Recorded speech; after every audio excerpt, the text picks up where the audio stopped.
नमस्कार दोस्तों, read maths channel में आपका स्वागत है। हम लोग कक्षा 8 के गणित पढ़ रहे थे। उसके अंदर प्रश्नावली जो तीसरी प्रश्नावली चल रही थी हमारी जो चतुर्भुज वाली, तो उसमें 3.3 तक हमने पूरी कर ली थी। आज हम 3.4 स्टार्ट कर रहे हैं और 3.4 का पहला सवाल देखो इस प्रकार है। हमें यहाँ पे पूछा जा रहा है सत्य असत्य, कौन सा कथन सत्य है और कौन सा असत्य है। तो यहाँ पे देखो जो पहला कथन देखो, यहाँ पे ABCD से लेके यहाँ पे एस तक दे रखा है। इनमें बताना कौन से कथन सत्य है और कौन सा असत्य है। तो यहाँ पे देखो पहला कथन देखता है, सभी आयत वर्ग होते हैं। तो देखो यहाँ पे क्या कह रहा है, सभी आयत क्या होते हैं, वर्ग। तो आयत का चित्र बना दो जिसकी देखो लंबाई चौड़ाई अलग होती है लेकिन वर्ग की क्या होती है, समान होती है। तो इसमें हम लोग बता सकते हैं कि ये कथन क्या है। यहाँ पे जो सभी आयत वर्ग नहीं होते हैं, तो यहाँ पे हम लोग लग सकते हैं इस कथन को असत्य है। जो पहला कथन क्या है, असत्य है। उसके बाद देखो सभी समचतुर्भुज समांतर चतुर्भुज होते हैं। देखिए जो सभी समचतुर्भुज होते हैं वो समांतर चतुर्भुज, क्योंकि समचतुर्भुज की लंबाई और चौड़ाई क्या होगी, समान होगी, तो वो समांतर भी होगा। तो इसका मान क्या आएगा यहाँ पे, सत्य है। उसके बाद सभी वर्ग समचतुर्भुज और आयत होते हैं।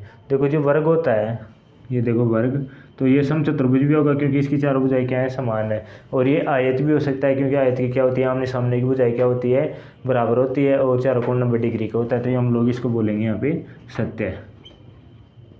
उसके बाद सभी वर्ग समांतर चतुर्भुज नहीं होते। ये कथन है सत्य है क्योंकि सभी वर्ग है ना, वर्ग की लंबाई और चौड़ाई समान आती है, तो वो समांतर चतुर्भुज होता है, इसलिए इसका ये कथन क्या आएगा, असत्य। उसके बाद सभी पतंगे समचतुर्भुज होती है। तो ये कथन भी क्या आएगा, असत्य, क्योंकि ये समचतुर्भुज नहीं होती। देखो मैं यहाँ पे पतंग बना रहा हूँ, तो देखो पतंग की ऐसी भी हो सकती है। तो देखो इसमें आमने सामने की भुजाएं जरूरी नहीं है कि छोटी हो बड़ी भी, कुछ भी हो सकती है। तो इसका मान क्या आएगा हमारे पास, असत्य। उसके बाद सभी समचतुर्भुज पतंगे होती है। देखो समचतुर्भुज होते हैं वो पतंग के जैसा हो सकता है, तो सभी समचतुर्भुज यहाँ पे पतंग होती है। तो इसका कथन क्या आएगा हमारे पास, सत्य। उसके बाद अगला है सभी समांतर चतुर्भुज समलंब होते हैं। समलंब चतुर्भुज क्या होता है, आमने सामने की भुजाएं क्या होती है, बराबर, मतलब समांतर होती है एक दूसरे के। एक जोड़ा समांतर होता है, तो एक जोड़ा समांतर में तो दोनों जोड़े समांतर होते हैं, तो यहाँ पे माना जाएगा इसको सत्य। उसके बाद सभी वर्ग समलंब होते हैं। तो सभी वर्ग भी समलंब हो सकते हैं क्योंकि वर्ग के भी आमने सामने भुजाएं क्या होती है, समांतर होती है। तो ये कथन भी हमारे पास क्या आएगा, सत्य। तो इसी प्रकार आप लोगों को केवल ये जानना है कि वर्ग कैसा होता है, आयत कैसा होता है, ये मैं आपको बता दूं। ये तो क्या है, जिसकी चारों भुजाएं बराबर हो वो होगा वर्ग। आमने सामने की भुजाएं यदि बराबर है तो वो आयत। देखो ये भी एक आयत है, यानी वर्ग को हम लोग आयत बोल सकते हैं, लेकिन आयत को वर्ग नहीं बोल सकते। तो ये देखो जिसकी चारों भुजाएं समांतर हो तो वह कैसी भी हो सकती है, यानी ये इसको बोलते हैं हम लोग समांतर चतुर्भुज। और समलंब चतुर्भुज किसको बोलते हैं, जिसकी कोई भी एक भुजाओं का एक जोड़ा क्या हो, समांतर। देखो यहाँ पे ये समांतर ये समांतर, तो इसको बोलेंगे समलंब चतुर्भुज। यदि आपको आकृतियों की पहचान है तो आप लोग इनमें सत्य असत्य आराम से निकाल सकते हैं। हमारा जो प्रश्न नंबर 2 और 3 है वो भी आकृतियों से रिलेटेड ही है। तो पहला पूछ रहा है उन सभी चतुर्भुज की पहचान करो जिनमें चारों भुजाएं की लंबाई क्या हो, बराबर हो। तो उसमें देखो चारों भुजाओं की लंबाई किस किस में होती है। सबसे पहले मैं बता दूं आपको, विषम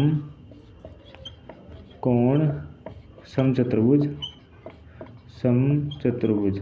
जो विषम कोण समचतुर्भुज होता है उसमें क्या होता है, चारों भुजाओं की लंबाई क्या होती है, बराबर होती है। और उसके बाद दूसरा है इसी में वर्ग का आपको पता है वर्ग की क्या होती है, चारों भुजाएं बराबर होती है।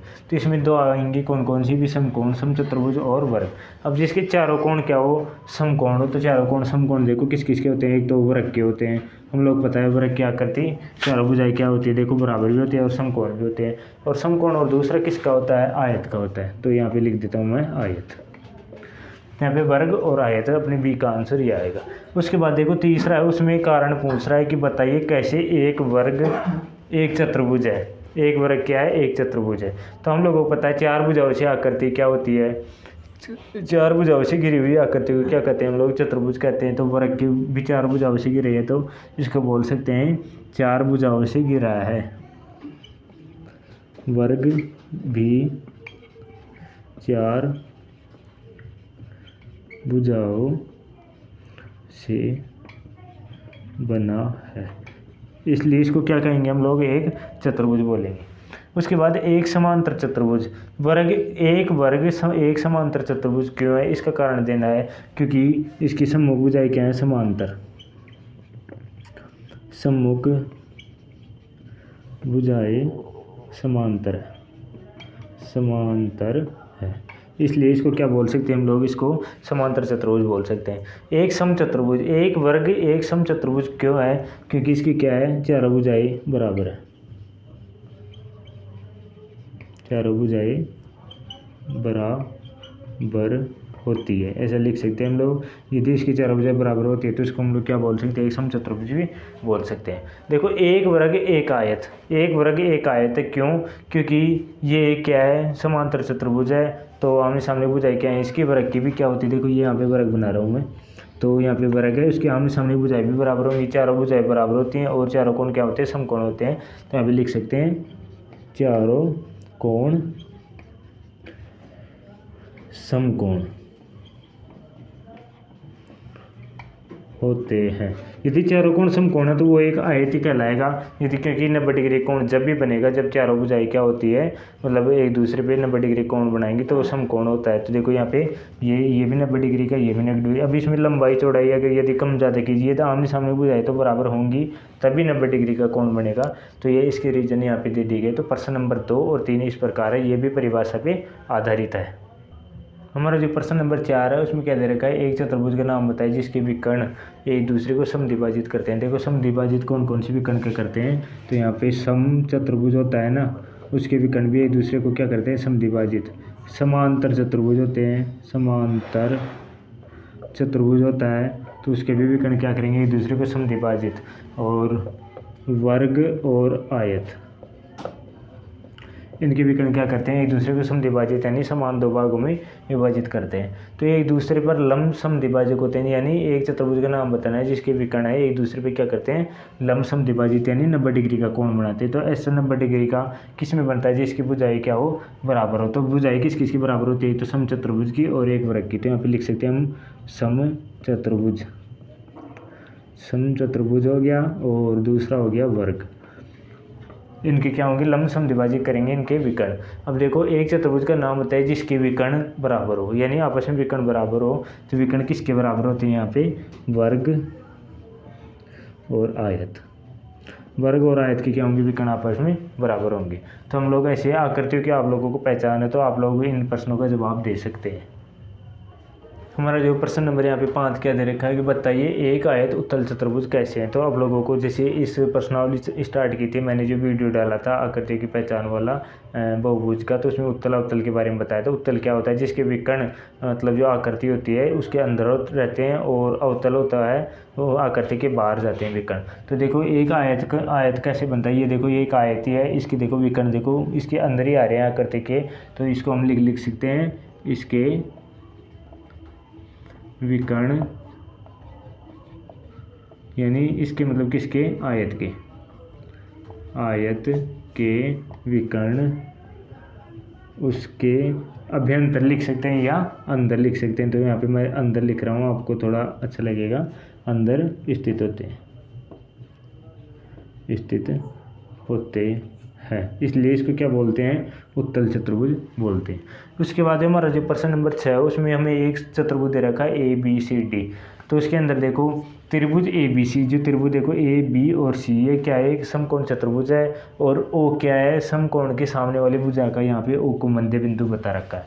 तो प्रश्न में क्या पूछ रहा है कि बताइए कैसे, O है ना जो ABC और D से क्या है, मतलब समान दूरी पे स्थित क्यों है, O है जो ABCD से समान दूरी पे स्थित क्यों है। तो देखो इसका डिस्क्राइब यानी इसका विवरण करने के लिए आपको बता दूं, ये चित्र दे रखा है जो किसका है, एक समांतर चतुर्भुज का है। तो देखो जो भुजा है कौन कौन सी, AB भुजा है वो किसके समांतर है, यहाँ पे CD के दिख रही है, AB भुजा CD के समांतर है। और दूसरी भुजा कौन सी है, AD भुजा है, वो BC के समांतर है। तो AD भुजा BC के समांतर है। ये दोनों भुजाएं यानी आमने सामने भुजाएं क्या है, एक दूसरे के समांतर। तो इसको हम क्या बोलेंगे, समांतर चतुर्भुज। यह एक समांतर ये क्या है, समांतर चतुर्भुज है। और जो समांतर चतुर्भुज होता है उसका विकर्ण क्या करते हैं, एक दूसरे को मतलब समद्विभाजित करते हैं, यानी समान दो भागों में विभाजित करते हैं। तो समांतर चतुर्भुज का विकर्ण देखो एक दूसरे को, यानी ये यहाँ से इसको भी आधा बांटेगा बराबर भागों में, और जो इस रेखा है उसको ये विकर्ण भी इसको आधा बराबर भागों में बांटेगा। तो ओ इसका क्या होगा, केंद्र बिंदु। तो ओ जो ओ बिंदु है वो क्या करता है, विकर्णों का समद्विभाजित बिंदु है, लिख सकते हैं हम लोग ऐसा। वो क्या है, जो विकर्ण है उसका ये जो विकर्ण है देखो, AC विकर्ण है, BC BD विकर्ण है, तो इनका समद्विभाजित हो गया। तो देखो समद्विभाजित है तो क्या करेंगे, यहाँ पे देखो A और O की दूरी है किसके बराबर है, OC के बराबर है। और जो B और O की दूरी है, BO की दूरी किसके बराबर है, OD के बराबर है। तो देखो इनसे क्या हो गया, ये O है ना समान दूरी पे हो गया। तो हम लोग बोल सकते हैं समांतर चतुर्भुज है। इस वजह से विकर्णों को क्या करता है, एक दूसरे को समद्विभाजित कर रहा है, और इसलिए क्या कर रहा है, O है ना समान दूरी पे स्थित है।